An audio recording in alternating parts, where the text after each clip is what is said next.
Hello friends, कैसे हैं आप लोग। आशा करती हूँ सब लोग अच्छे होंगे। मैं भी अच्छी हूँ।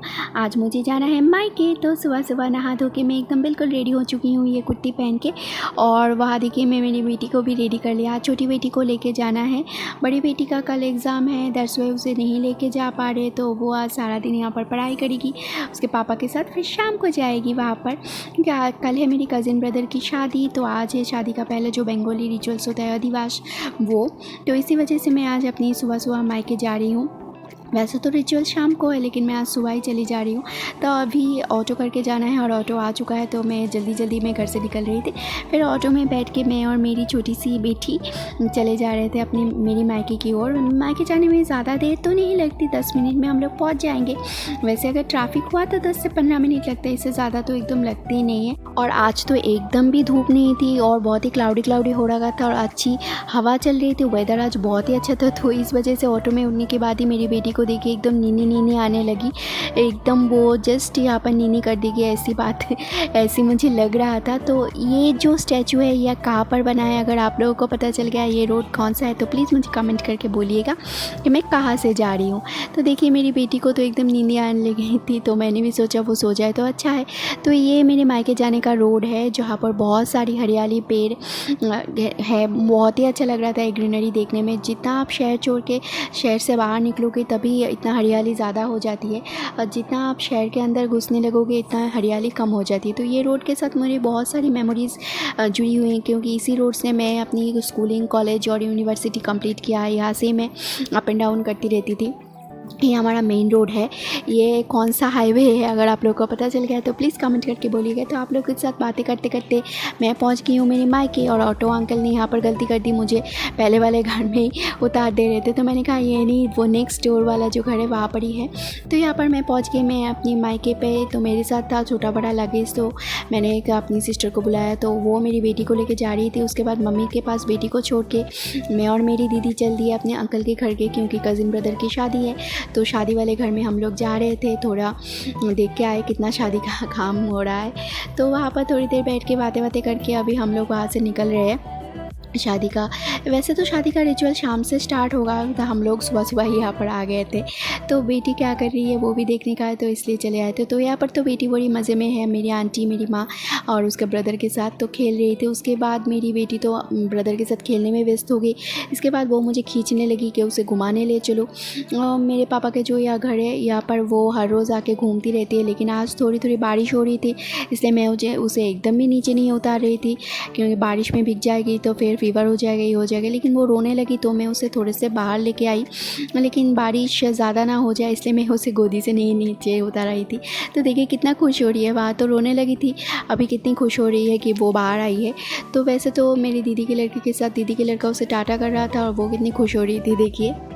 इसके बाद हम लोग खाना वाना खा के सब लोग सो गए थे। अभी हो गए इवनिंग में एकदम मस्त नींदी वीनी पूरा करके हम लोग सब उठ गए हैं।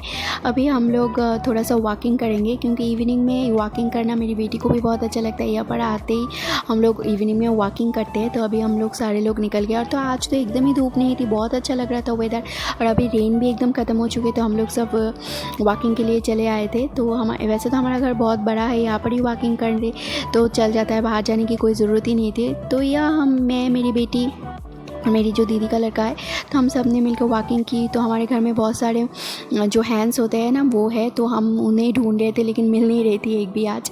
तो यहाँ पर अभी शाम हो चुकी है, मेरी बेटी अपनी दादी जो है मेरी मम्मी, उसके साथ पूजा में लगी। उसके बाद मेरी मम्मी और मेरी दीदी चली गई पार्लर, उन लोगों का दूल्हे के साथ जाना है। तो मैं तो नहीं जा रही हूँ, इसलिए मुझे पार्लर जाने की भी ज़रूरत नहीं थी, मैं घर पर ही रुके। इसके बाद मैं रेडी होके चली गई शादी वाले घर में। वहाँ पर चल रहा था मेहंदी का प्रोग्राम, तो मैं मेरी बेटी दोनों तैयार व्यार होके यहाँ पर चले आए। तो सब लोग बोल रहे थे कि तुम ही मेहंदी लगाओ, लेकिन मैंने सोचा कि मैं तो कल जाने नहीं वाली हूँ शादी में दूल्हे के साथ, तो मैं क्यों मेहंदी लगाऊँ। लेकिन सब लोग फिर भी बोल रहे थे नहीं लगाओ।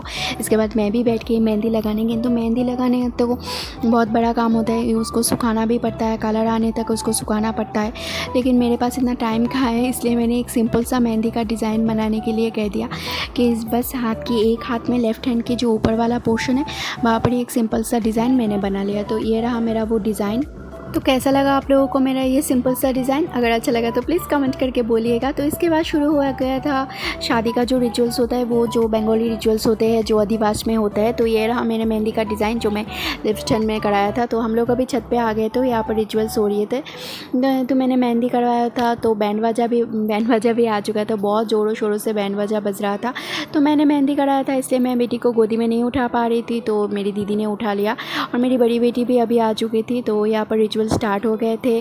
तो वैसे तो कूला जो दूल्हा होता है उसके माँ लेती है। तो यहाँ पर मेरी मम्मी ने कूला लिया था, एज़ शी इज़ दूल्हे का जो बड़ी मम्मी होती है, तो वो बड़ी मम्मी है। तो यहाँ पर कूला लेके जो रिचुअल्स होता है, हमारे यहाँ पर लड़की की शादी में बहुत सारे रिचुअल्स होते हैं अधिवास में, लेकिन लड़के की शादी में ज़्यादा कुछ रिचुअल्स होता नहीं है। जैसे सूता काटने का रिचुअल्स होता है, तो वही चल रहा था अभी। ऐसे तो रिचुअल्स के बारे में जो नियम होता है वो मुझे एकदम ही पता नहीं है, क्या क्या नियम होता है, क्या क्या होता है, कुछ भी मुझे एकदम ही पता नहीं है। तो जो हो रहा था मैं जस्ट देख रही थी। इसके बाद बाजा के साथ मेरी बेटी तो यहाँ पर डांस करना स्टार्ट कर दिया। तो छोटी बेटी को देख के मेरी बड़ी बेटी भी यहाँ पर डांस करना स्टार्ट कर दिया। उसको देख के उसके ब्रदर भी डांस कर रहे थे। तो बहुत ज़ोरों शोरों से बाजा बज रहा था। शादी का जो बाजा होता है वो वैसे भी बहुत ही अच्छा लगता है मुझे, लेकिन शोर ज़्यादा हो रहा था, सर भी दुख रहा था थोड़ा थोड़ा। तो यहाँ पर क्या क्या रिचुअल्स हो रहे हैं वो मैंने पहले ही बताया, मुझे कुछ भी समझ में नहीं आ रहा था। जस्ट इतना ही पता था कि यहाँ पर सूता काटने का रिचुअल्स हो रहा था। तो मैं साइड में खड़े होकर जस्ट फ़ोटो खींच रही थी या कर रही थी, वही कर रही थी। तो इसके बाद मैंने मेरी दीदी को भी बुला लिया। तो हम दोनों ने थोड़ा यहाँ पर फ़ोटो वोटो भी शूट कर लिया, थोड़ा सा वीडियो भी बना लिया एक दूसरे का। यही चल रहा था हम दोनों में। हम लोगों को और करना भी क्या था, सारे रिचुअल्स तो बड़े ही कर रहे थे। हम लोग तो सिर्फ देखने के लिए आए थे यहाँ पर, और कुछ हमें लोगों को पता भी नहीं था क्या हो रहा है क्या है। यहाँ पर सब लोग मस्ती कर रहे हैं। सब दूल्हे के, कोई दूल्हे का मौसी है, कोई दूल्हे का मामी है, कोई दूल्हे का बड़ी मम्मी, जैसे मेरी मम्मी बड़ी मम्मी है, कोई जेठी है, कोई काकी है, ऐसे सब लोग मिलकर मस्ती कर रहे हैं। उसके बाद शुरू हो गया यहाँ पर डांस का प्रोग्राम। ये दूल्हे की माँ जो मेरी दीदी के लड़के को पकड़ के लेके चली गई डांस करने के लिए। सब मिलकर डांस कर रहे थे। मेरी मम्मी, मेरी दीदी की लड़का, मेरी बेटी, मेरी छोटी बेटी, मेरी दीदी, सारे मिलकर डांस कर रहे थे। मेरी माँ भी डांस कर रही थी, मैं एकदम, और मुझे भी डांस करने के लिए पकड़ा पकड़ी करने लगे सब। लेकिन मुझे तो डांस आता ही नहीं है, इसलिए मैंने एकदम डांस नहीं किया। दूर में खड़े रह के सबका वीडियो बनाना ही मैंने मुनासिब समझा, क्योंकि मैं अगर डांस करती रही तो यहाँ पर सब लोग हंसते रहेंगे। तो मैंने एकदम अपना मजाक बनाना नहीं सोचा। उसके बाद वहाँ से हम लोग नीचे चले आए, हमारे घर चले आए। तो यहाँ पर मेरी मेहंदी देके मेरी बेटी को लगा कि मेरे हाथों में कुछ दर्द हुआ है, कुछ हुआ है, कि वो बहुत ही टेंशन में पड़ गई कि क्या हुआ। उसके बाद मेरे हस्बैंड ने कहा कि अब चलो, बहुत मस्ती हो गई, सुबह से यहाँ पर मस्ती हो रही थी, कल तो बेटी का एग्ज़ाम भी है। तो फिर हम लोग रेडी होके सबको टाटा बाय बाय बोल के अभी घर की ओर निकल दे रहे। तो मेरी मम्मी थोड़ी सैड हो रही थी, बोल रही थी रुक जाओ। मैंने कहा नहीं, रुकना नहीं है, कल फिर से आना है। तो सबको बाय बाय टाटा कह के अभी हम लोग चले जा रहे थे।